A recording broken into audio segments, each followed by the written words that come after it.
What's up, everybody? My name is Blaze Tiger, back with another video, and today we will be talking about God of High School, Episode 3. And it's like I said in my previous videos, I feel like each and every episode that they drop, this anime is just going to keep getting better, better, and better. You know how you have certain anime where certain few episodes are good, the next one will be okay, and then it slows down. No, with this anime, I think it's going to keep at the same pace and is going to bring the fire each episode. So let's get into God of High School, episode 3.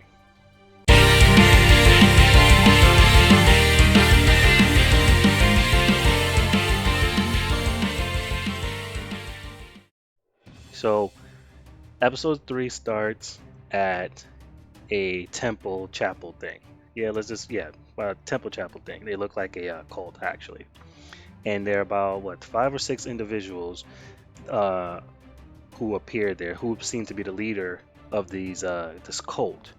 One of the individuals we recognize from episode 2 from Mansuk's flashback, and it's the same guy with the eye patch, red eyes, that told him that he's not worthy of this power, whatever the power is. Obviously, some type of dark, godly power.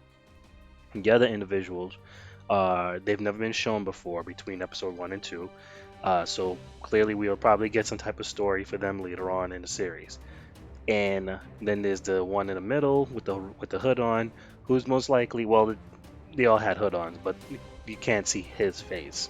The one in the middle, this individual, he's obviously seems to be the leader of this cult. Um, I don't think they have any type of connection to the Park Mujin and his team. I don't know if their Park Mujin and his team are going against them or if they're another part of his team. I have no idea as of right now. Again, I have not read the manga, but after this episode, I kind of get tired of waiting for more God of High School, so I might end up reading it. I'll still do the anime reviews, but I might end up reading God of High School because it's just that good. I can't ignore it, and I can't wait for another episode. That's just how good this anime is. So from there, we cut to the tournament now, and the commissioners are having a conversation at the table about basically what happened in episode 2 with Go and Mansuk's fight. So basically, the female commissioner states Go is out of commission, which we all kind of figured because that fight wasn't even a fight anymore. It was more like a massacre. So we already knew that Go wasn't coming back.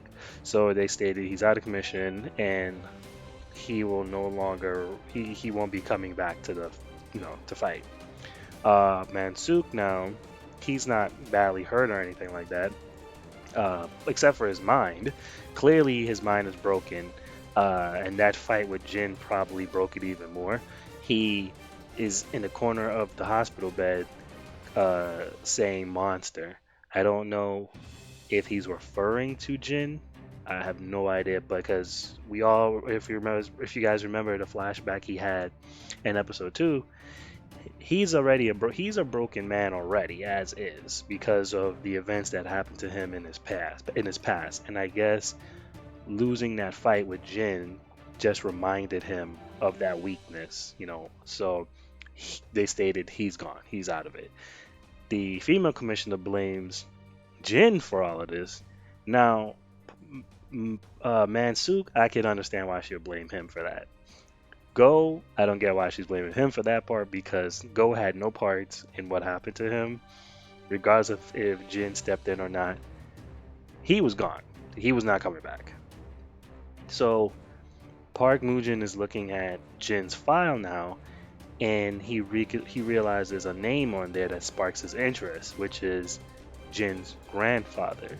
So he immediately starts to show some interest in Jin's, well, more interest in Jin. Um, so clearly, Jin's grandfather is more than, well, we all kind of figured that his grandfather was going to be a big deal. We haven't seen him since Jin's flashback, so I figured he would be a big deal going forward, and this just confirms it. So instead of disqualifying Jin immediately, Park decides to. Now, guys, I cannot remember all these characters' names. Okay, I'm terrible with names, and I cannot remember all these characters' names. So I'm just gonna give them little nicknames. So he decides to put Jin in a fight with one of the commissioners, which the commissioner who he's going to be fighting is the one with the glasses and green hair. So we're going to call him the green hair commissioner because again I cannot remember his name. So he goes in and he states if he's able to beat him in a match, then he won't be disqualified. Jin then states that he doesn't want to fight him because he wants to fight the blondie. So obviously, from episode two, we all realize that episode two and I think episode one, we all realize that Jin may have fought this blonde haired guy and lost immediately, and he wants a rematch badly. I don't know if he just didn't fight him all the 100%, and he wants a chance to actually prove himself, but he does not want to fight the green hair commissioner. He wants to only fight Blondie. So the green hair commissioner then states that he's stronger than him. So Jin immediately was like, "Okay, now you have my attention. I'm going to fight you." So he at this scene now this part here is going to play a part later on in the episode where Jin was telling him, if we're going to fight, you should probably take off your glasses, and green hair commissioner punches him, sends him flying, but Jin gets right back up like it never happened, and it kind of it shocked him a little bit because I guess he was surprised that he got up so quick from his punch. So from there we cut to Mira and Han walking home, I guess walking home from the tournament, and they were wondering what happened to Jin. Like, is he gonna come back? Is he okay? Like, what happened?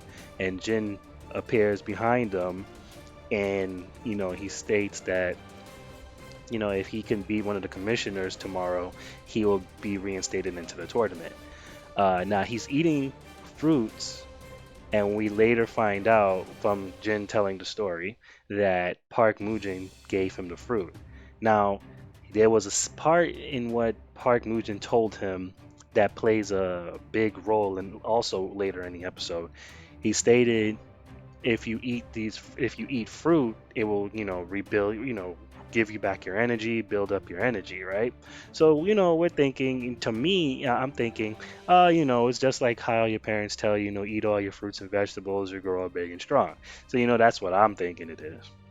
So we cut back from there to Park Mujin talking to the female commissioner, and she's wondering why it is Park gave him this fruit because even I think she said like the elders or something like that locked away the fruit because it wasn't time to use them. Like people couldn't really handle them right now.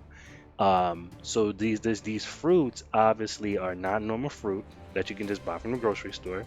They're probably from I don't know some other realm or something like that. But they were locked away in a room on a dragon plate. And Park states he wanted to see if Jin is the real deal. So I don't know what he. Well, obviously, when he says the real deal, obviously he wants to see if he has a certain power. Again, the anime has not gotten into what this specific power is or who these individuals actually are, but obviously he wants to see if Jin has some certain ability or power or if he's a certain type of guy. So we cut back to Jin, and he's home. He takes a bite of the peach that he has, and he goes to make up his futon. I think that's what they're called. Yeah, futon. And immediately he starts to hold his chest. He's in pain, and he coughs up blood and passes out.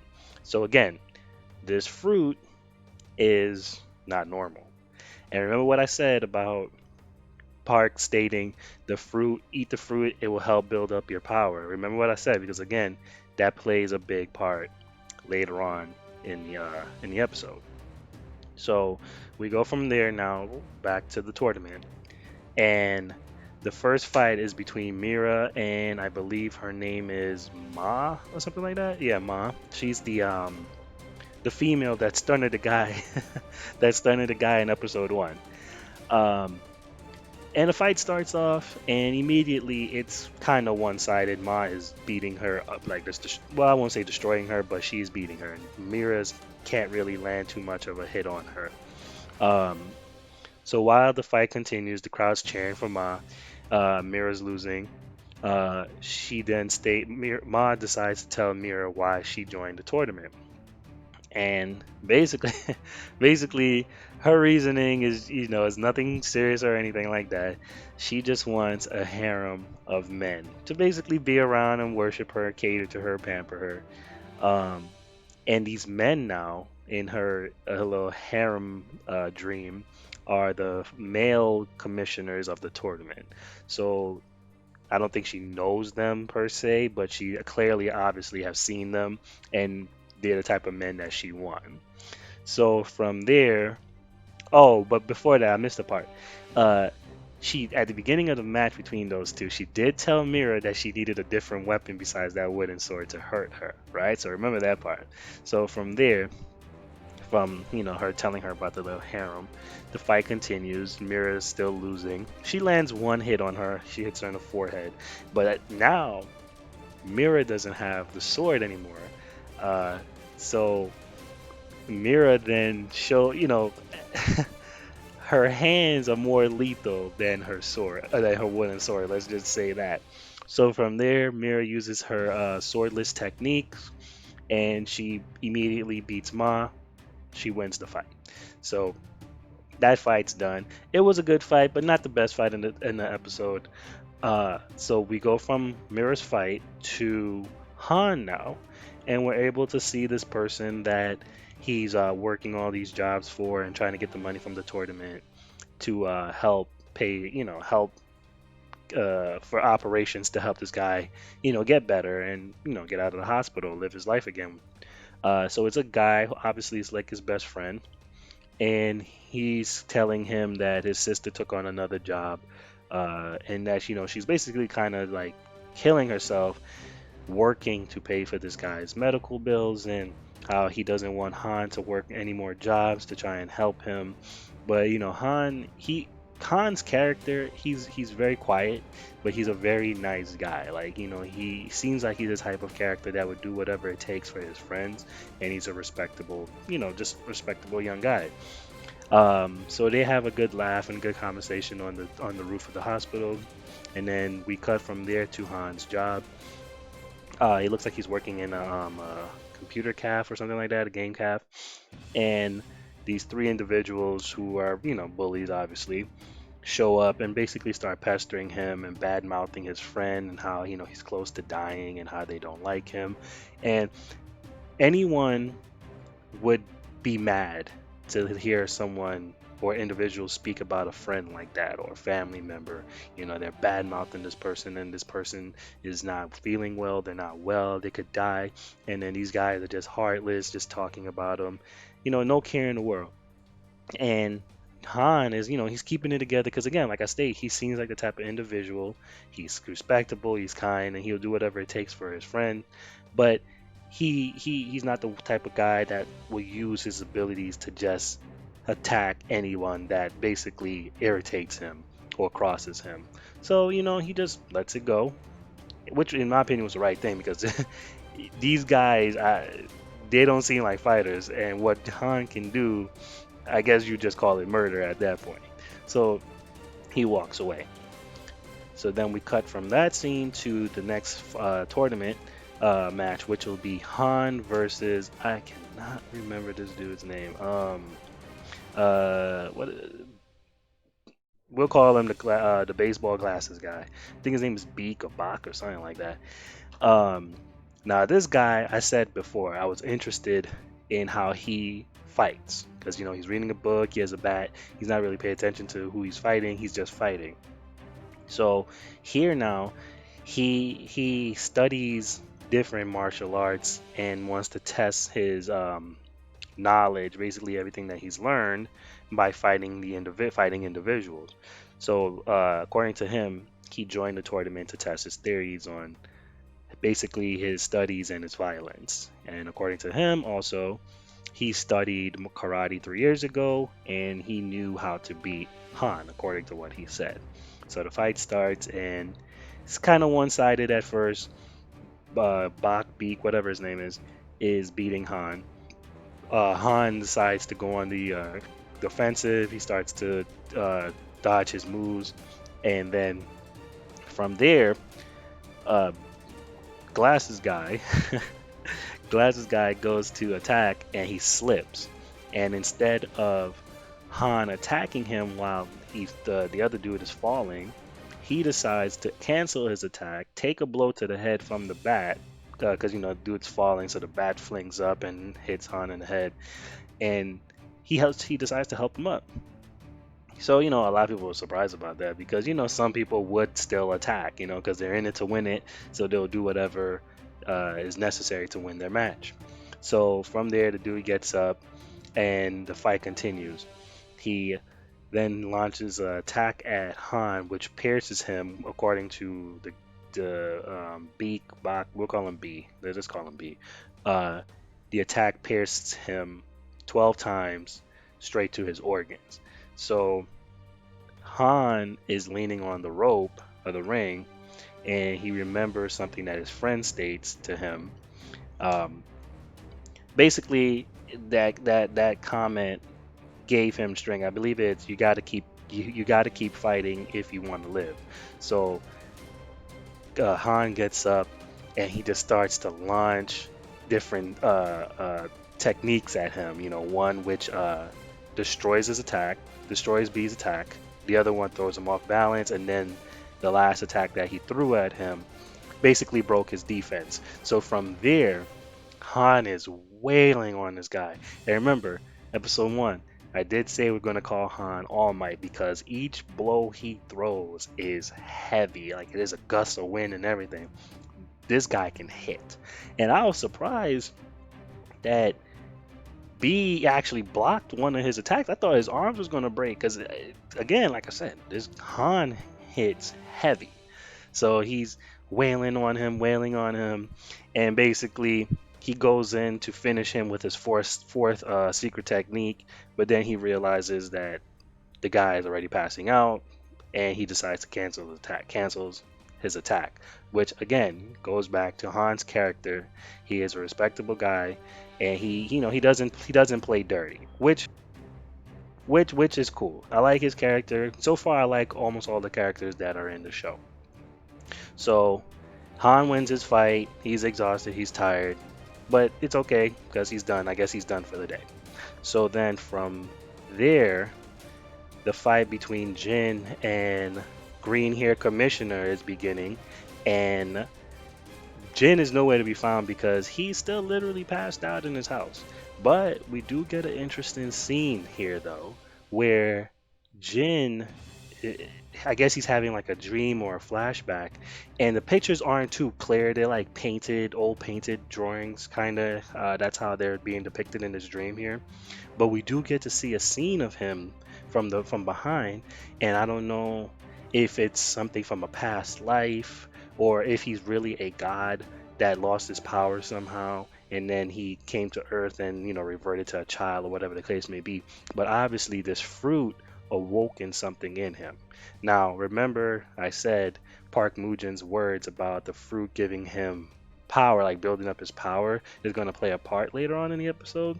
So this is the part that I was referring to. So Jin gets to the tournament, and the referee basically states the rules of the match. If Jin can knock him down one time, he wins. So as soon as the bell rings, Jin appears right in front of him, which stuns Green Hair Commissioner. He takes off this man's glasses off his face and basically pushes him on the ground. Match over. The crowd is angry because like what just happened? Like that was so quick. The referee is like stunned that it actually happened, and Jin, I guess it stunned him also because he looks at his hand and states that he feels hot. So obviously his body is going through some type of change. So obviously that fruit awoken something in him, And Park is smiling. He's happy because this is proving his theory here. Like basically, he just stumbled on a gold mine by finding Jin. So Green Hair Commissioner, he's pissed. He's angry that this happened. So he goes, lunges at him, throws a punch. Jin ducks it, super kicks him, and he's just at the point where he is so pissed that Jin is embarrassing him that he uses some type of power. I don't know what it is, what to call it, but for a moment, I thought I was watching the episode of Hunter x Hunter. If you guys remember Hunter x Hunter, it was the scene where Gon was fighting the Chimera ants. It was the cat girl. I cannot remember her name. Again, I'm bad with names. And she summoned something kind of similar to that. So for a second, I thought I was watching Hunter x Hunter. And Jin is like scared. He starts to run. And I mean, at this point, it's like, what are you going to do? This thing is not something that's not natural. It's something that he's never seen before. Or, well, yeah, something that he's never seen before. And it grabs Jin. It goes in for the kill, and it stops because the other commissioners jumps in and holds him down. And the green hair commissioner is pissed. He is angry. He just wants a piece of Jin so badly. So Park comes in and he looks at him and says, "Your pay is reduced for 3 months." And just left the dudes. Well, he wasn't speechless, but he did have a blank look on his face because clearly he wasn't supposed to do that. Like, you're the commissioner and you lost your temper because you got embarrassed. Like, that kind of embarrasses everyone else. That leads the tournament, especially Park. So that happened. That was his punishment. And then Park walks up to Jin, states that he won the fight, but then his last few words for the tournament of the tournament states that um, Jin is the tiger cub, whatever that's supposed to mean, and that he's not letting him go. So again, he's the way it looks to Park is that he stumbled on a gold mine. So whatever Jin's grandfather is, whatever Jin is, or whatever power they have, Park wants that power, or at least he wants to use Jin for whatever war or whatever he may have coming up, or whatever objective that he needs completed. So there's a lot of questions here, a lot of question marks after this episode. So again, I think I might go and just read the manga because I'm really interested in what's really going on behind the scenes and who Park is, who Jin really is, who his grandfather really is. So I might just go and read the manga. But that is it for episode 3. I'm hyped for episode 4. I think episode 4 drops tomorrow or the day after. But I am hyped. This anime is amazing. I keep telling you guys each video, stop playing. Don't put this anime off. Stop whatever you're doing and get into God of High School.